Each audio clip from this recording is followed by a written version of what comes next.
shocking stories of solitary confinement and mental health neglect. Subscribe for more real crime stories. Like, share, and join the discussion below. The cell was pitch dark except for a thin strip of light sneaking through the crack under the door. The walls were gray, cold, and stained from years of neglect. Somewhere inside that darkness, a man screamed. Not from pain, but from pure madness. "Get me out of here," he shouted, banging his fists against the metal door until his knuckles bled. His voice echoed through the long, empty hallway of the solitary confinement unit. But no one came. No one ever did.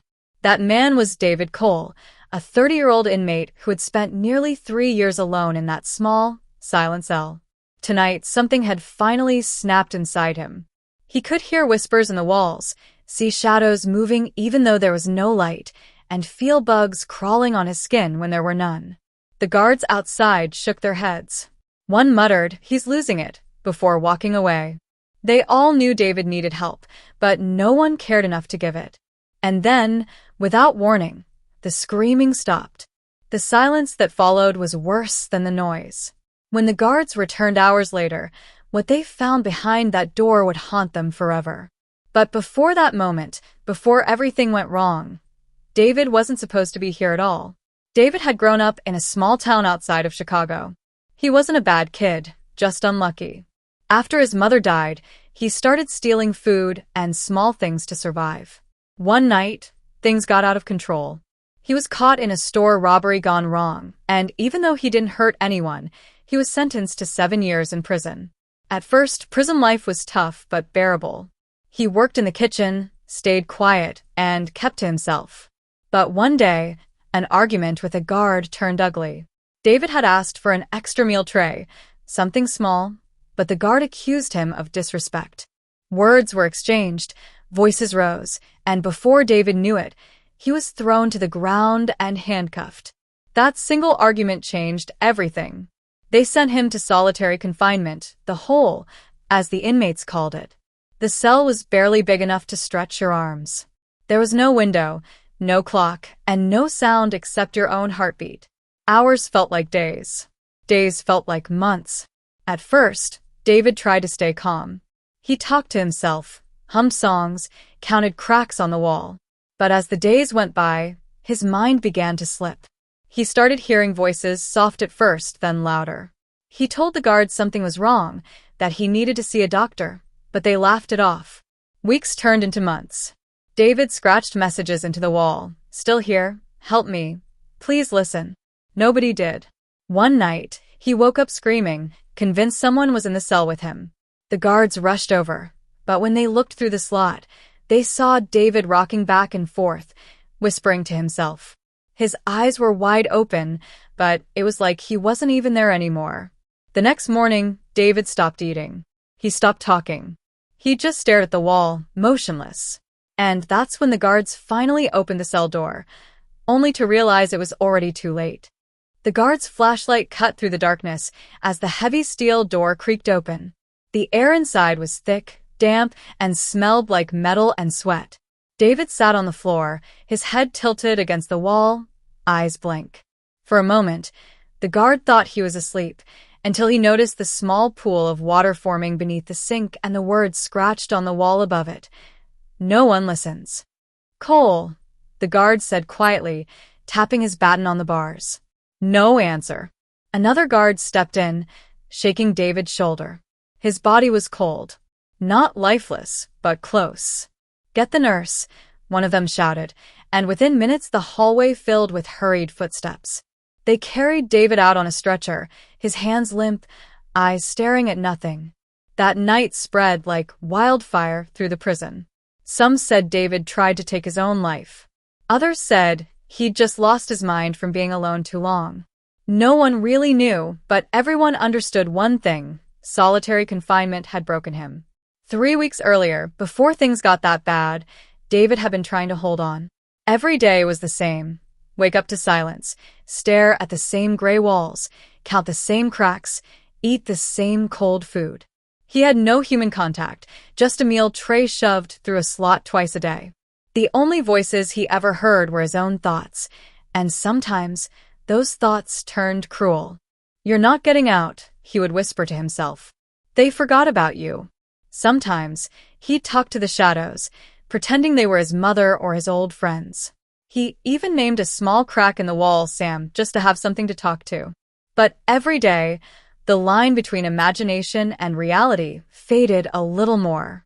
When David finally asked for help, the medical staff came, but only for a moment. A nurse took his pulse, looked at his chart, and said, "He's fine. Just needs rest." Then she walked away. No therapy, no treatment, no medicine. That night, the voices came back stronger. He heard knocking from inside the wall, whispering that grew louder. "You don't belong here," they said. "They'll never let you out." David began pacing the cell, pulling at his hair, banging on the door. The guards ignored him. One even laughed. "Crazy's losing it again," someone said. Hours later, when the night was at its quietest, a loud crash echoed through the block. A metal tray hit the floor, followed by a scream so sharp it made every guard freeze. By the time they reached his cell, David was on his knees, staring at something only he could see. His face was pale, eyes wide in terror. He whispered, "They're here," before collapsing to the ground. The guards called for medical staff again, but this time, nobody answered. The phones were silent. The nurse station was dark. And somewhere in the next cell over, another prisoner began to scream. The hallway lights flickered as alarms echoed through the prison. Guards rushed from cell to cell, shouting orders, but the noise from inside solitary was louder than anything they'd heard before. Some inmates were crying, others yelling, and a few were just banging on their doors in panic. David lay on the stretcher again, his breathing shallow but steady this time. He was alive, but not the same. His eyes darted around like he was seeing things that weren't there. "They're still here," he whispered again and again. "They won't leave." The nurse on duty tried to calm him down. "You're safe, David. You're not in your cell anymore," she said softly, adjusting the four. But David didn't respond. His eyes were locked on the corner of the room where a shadow lingered, even though there was no light to cast it. Outside, Warden Miller was arguing with the head of medical. "I told you weeks ago this man needed psychiatric help," he yelled. The doctor sighed, avoiding his gaze. "We don't have enough staff, Warden. We do what we can." "What you can just nearly killed a man," Miller snapped.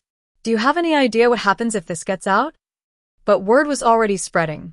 A young guard had filmed part of the chaos on his phone, David screaming, prisoners shouting, alarms ringing. By morning, the clip leaked online. The public was shocked. "Inmates treated like animals," one headline read. "Mental health ignored behind bars," another said. Within days, reporters crowded the prison gates. Protesters held signs that read "End solitary confinement" and "Mental health is a human right." Families of prisoners started demanding answers, their voices echoing through the chain-link fences. Meanwhile, David was transferred to the prison hospital's isolation wing. Ironically, it wasn't much different from the cell he had come from. White walls, bright lights, and silence. But this time, he had company. A therapist who sat across from him every morning, notebook in hand, asking gentle questions. For days, David didn't speak. He just stared at the wall. Then, one afternoon, he whispered, "Do you believe the mind can break?" The therapist looked at him carefully. "Yes," she said, "but I also believe it can heal." For the first time in months, David blinked slowly and took a deep breath. Something inside him shifted, small, but real. Weeks passed. The investigation into the prison grew deeper.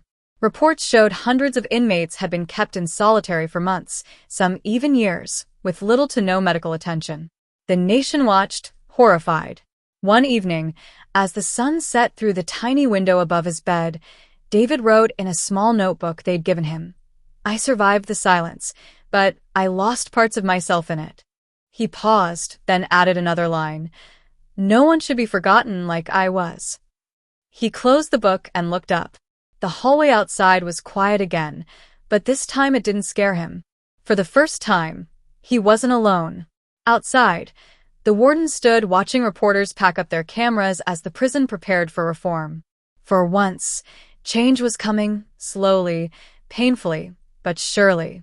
And inside the hospital room, David whispered one last line to himself before falling asleep. Maybe tomorrow, I'll start to feel real again.